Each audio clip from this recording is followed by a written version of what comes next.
What's up, you guys? Welcome back to my channel. You are tuned in with Cindy, and if you are new, welcome. My name is Cindy Sember. I am a track and field athlete, and I share a lot of my track experiences on this channel, as well as things with my husband John and just relationship videos. So if you guys are interested, subscribe for more in the future. Today's video is what they don't tell you about being a pro athlete. The things that you don't see, the things that we go through, but from somebody else looking in, they'll never really see it because we're just dealing with it. So a little bit of story time for y'all. If you guys are not following me on Instagram, go and do that now. I share a lot of behind the scenes stuff, and I actually shared a little bit of the story on my Instagram stories about my experiences with my Paris meet, what I had to kind of go through just to get to that meet, as well as just some of the behind the scenes that we truly go through, the things that can affect performance as athletes. Let's get into the story. I am leaving Arkansas, getting ready to go. I'm so excited for this meet. I hadn't competed in 3 weeks since the Prefontaine Classic, so it was a long time since my last meet. So I was very, very excited. Getting ready for my airplane, talking on the phone to my sister a little bit before I leave, and we get on the plane. Everything's going super smoothly, y'all. I'm just like, this is great.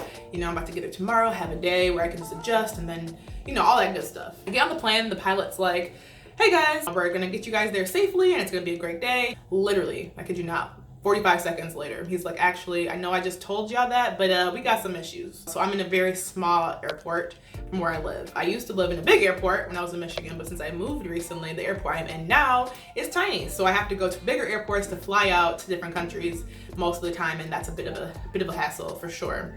Pilot comes back 45 seconds after he tells us we're gonna get there safely, all that good stuff, and he's like, sorry to break it to you guys, I don't want to be the bearer of bad news, but Atlanta's currently having very terrible weather, so we are not gonna be able to leave anytime soon, but we're hoping within the next 45 minutes to an hour it'll clear up and we're gonna be good. So at this point, I'm pretty hopeful. I'm sitting in my seat, just, you know, super optimistic. I mean, I didn't know what was gonna happen, but I'm just like, I'm hoping we can get out of here soon. After 45 minutes, he updates us and says nothing is actually happening. It's still pretty bad. It's actually gotten worse. So we have to deplane all you guys because we're not gonna be sitting on a plane for hours just to wait.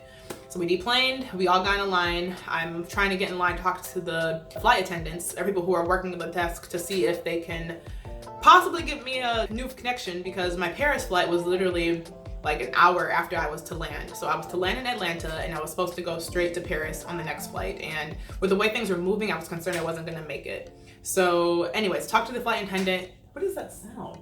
Sorry, it keeps on like beeping. As soon as I stop talking, it wants to stop. Anyways, if you guys hear clicking, I don't know what. You guys hear clicking, I don't know what that is, I'm sorry. So I get in line and I am like, hey, attendant lady person, can I get another flight to Paris, just because, you know, I don't know what's gonna happen with when I get there and what time, but I'm pretty sure that all the flights in Atlanta were delayed at that point. So I was like, I think I'll still be good, but I don't know, so could you hook a girl up? And she's like, yeah, let me try to find you a flight. She like searches on her computer really quickly, and she's like, okay, I think I found one for you. This one will be leaving, I think she said the next day, because my flight, mind you, for Paris was at 9:45 p.m. There was nothing else leaving the country at that point. So I was gonna have to fly the next day, which at this point I'm already frustrated, because I'm like, ugh, the next day. So she said 4:45 the next day is the next flight I can get you on. So I'm like, this sucks, but whatever, I can't control it. I'm just gonna wait it out and hopefully I can still make it today. So as soon as I'm done with her in the line, the pilot comes on and says, hey guys, Atlanta's good, we can go, let's hop in the plane, let's go. So I'm like, oh cool, okay, I'm probably gonna make it, because I'm looking at Atlanta's flights and everything is delayed, nothing was leaving, so Paris flight still there, I'm good to go. I get on the plane and we fly, we start moving, everything's good. We're going towards Atlanta. Pilot once again comments and says, hey guys, we ran into another issue. It's still raining pretty bad around where we're exactly supposed to land. So we're gonna circle around for a little bit because we can't really go into that area at the moment. And we're gonna keep you guys updated, but it's gonna be a little later than we thought. And at this point, I'm like, all right, there ain't no way I'm making this connection. About 15 minutes later, he's still circling around. He talks to us again and says, we've been circling for so long and we are about to run out of gas. So we're gonna have to stop in Birmingham, Alabama to get y'all some gas before we can continue to fly to Atlanta, because I wanna make sure y'all are all safe. I have never, ever heard of a plane running out of gas. Like, don't y'all check that beforehand? Like, I get it, like you had to circle around, you spent more gas than you had planned, but I'm just confused why this is happening. So, y'all, this is just one of many stories I've gone through this year. I can go on and on. I can tell y'all about like literally 4 other meets that I have had insane stories just this year alone. Apparently, when you get gas on the plane, there's a big process and it doesn't happen quickly.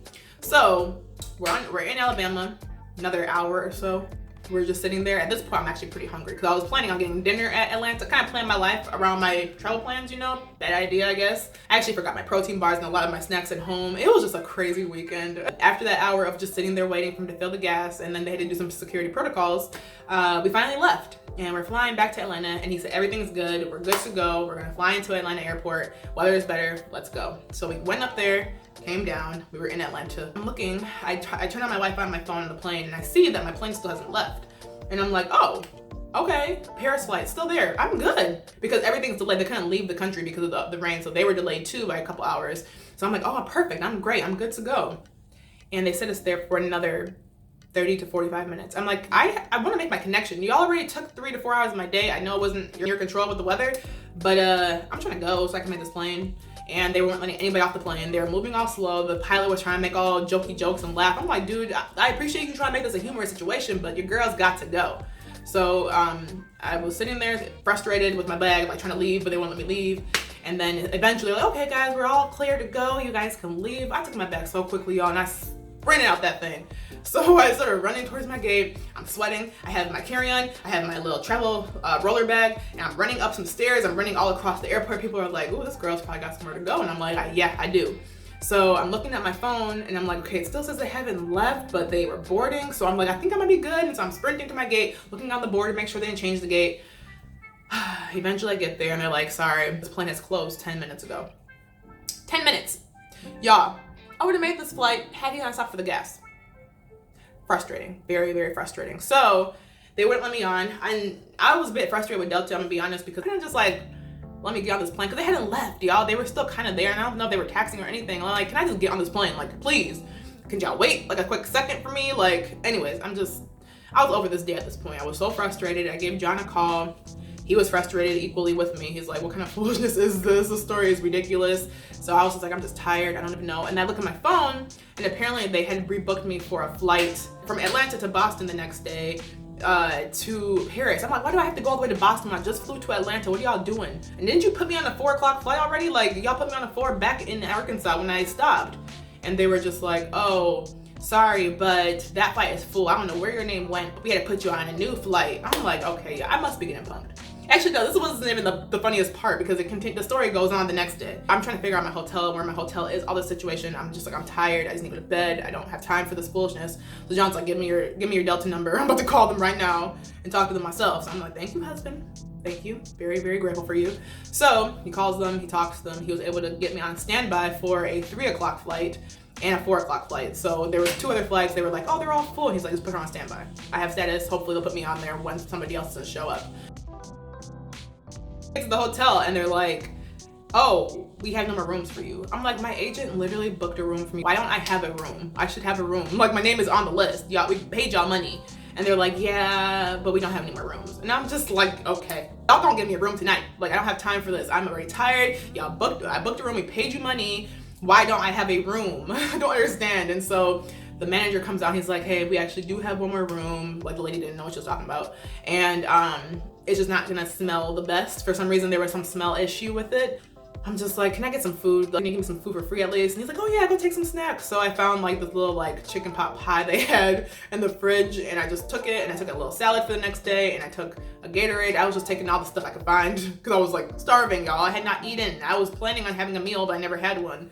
So I finally get this room. I go upstairs. It actually did not smell as bad as they thought. Like, I was like, I've actually been in rooms where it smelled like complete weed, and that's another story for a different day.